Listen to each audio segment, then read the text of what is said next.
Today we're going to be doing a book review. It's The Serial Killer's Apprentice and Other True Stories of Cleveland's Most Intriguing Unsolved Crimes by James Reiner.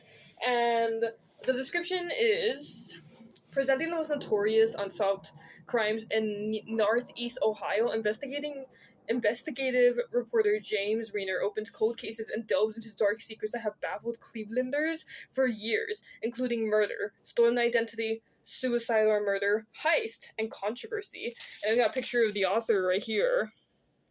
Now, when I first started reading this book, I was a little fucking scared because, let's face it, the way that investigators and police look at crimes and murders is insane. Like, they don't... A lot of the times, they kind of just turn a blind eye, or they don't do their job properly, which is the reason there's so much true crime, and the true crime community criticizes police. Because how the fuck are you supposed to help us, and you let people continue to get murdered because you choose not to go to a domestic abuse call? I'm getting out of hand. I give this author a 7 out of 10 because I really enjoy his writing. His writing is straightforward, but it also kind of adds enough details where you seem to understand that there are different characteristics of what's going on. How do I explain it? It's a very straightforward type of writing, but it also, goes back and forth within the surroundings and the things around it, so you can kind of get a clearer picture of what's going on. So he's not just stating facts, he's also stating, different things around it, which makes you feel like you're there. It kind of makes you feel like somebody's telling you a story instead of it just being an article based on pure facts. And because of that, it humanizes the victims a little bit more than you would assume. Because the thing that people don't realize about true crime is that it can be so dehumanizing. The way that some of these people will talk about victims, it's absolutely fucking weird. It reminds me of that girl who cleans the graves, the one with the blonde hair and the pink spray bottle. And she's like, wow, this person was so young. Shut the fuck up. I'm not going to get into it. So he very much talks about his own experiences, and he talks about the cops and the people around it, and he even goes further into looking into archives and old files, and he even talks about the struggles of legally trying to get some of these things on paper or trying to get some of this evidence so he can dig a little bit deeper. He also really talks about rumors and what's going on and this and that, because as you know, when there's a murder, there's gossip, and when there's gossip, you never know what's right or wrong, so that kind of fucks up with investigators trying to find the true killer.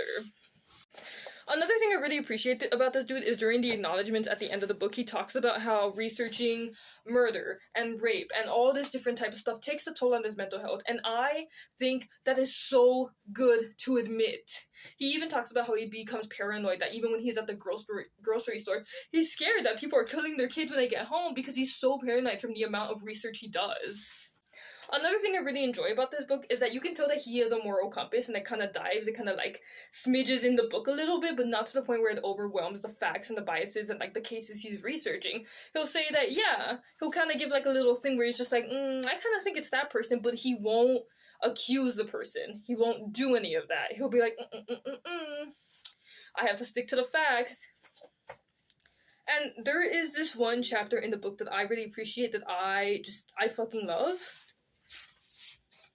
Not because of the crime that happened within it, I think it's really fucked up, but because he chose to put it into it. What's it called? Gemini's Last Dance, the unsolved murder of Andrea Flanoy. And it's about a black prostitute, and how there were a bunch of prostitutes dying at the time, but I appreciate the fact that he chose to put a person of color in here, specifically one who comes from an underprivileged community, and he chose to come out there and talk about it. Because when was this book written? I'm gonna have to look this up actually. The book was published in 2008. Okay, and the majority of these series are from the late 1900s, from 1987, 1976, 2001, 2003, that type of stuff. So it was published in 2008. And in 2008, I'm not saying racism was up and high, but I'm just saying that people were not as open as this dude, or as sympathetic, or as focused on the facts. I definitely am not going to say that this dude is a good person because I don't know him, but reading the book, I come to appreciate him a lot more because he doesn't over-glorify, nor does he find a way to try to capitalize off these murders, because he actually treats them like human beings. You can write a book and you can sell it and still, have the victims be seen as human instead of... I don't want to get into it. Okay, moving on. He definitely does talk about, strained relationships. He goes to a point where he gives you enough detail where you can kind of seem to understand what the life of this person is, what happened while they were alive, before they died, and after they died.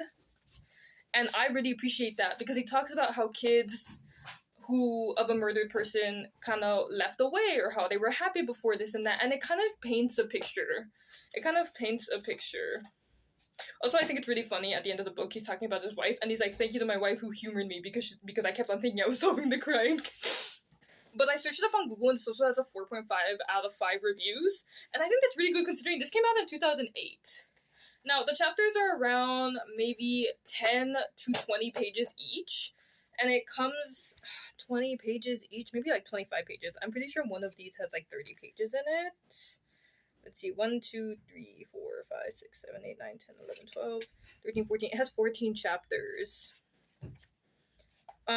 He also adds photos, which I think is really great. He adds photos and he adds little descriptions at the end, which I find super useful. The only thing that I don't like about this book is I feel like this should have been put at the bottom, because when you're reading this and then you kind of look to the side, you get a little distracted and you're just like, wait, hold on. But other than that, I give this book 6, 7 out of 10. I kind of got distracted during this book review.